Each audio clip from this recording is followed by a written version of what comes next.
কি কিছু বলবা? না, এই সব কিছুর মধ্যে আমি একটা জিনিস বুঝলাম না। তা কি বুঝতে পারো নাই তুমি? তুমি এইসবে রাজি কেন হলে?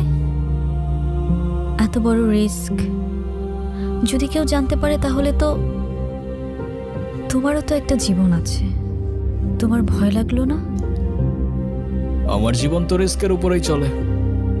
আর তাছাড়াও সবার লাইফের পূর্ণতাতেই তো কারোর না কারোর একটা ইম্পর্টেন্ট ক্যারেক্টার থাকে।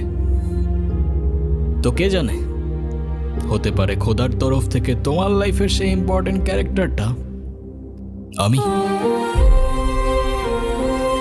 হতেও তো পারে না? Thank you. তোমার মতো মানুষ তাকদিরে থাকলে হয়তো জীবনটা অনেক সহজ হয়ে যেত। তাকদিরে লেখা ছিল বলেই তো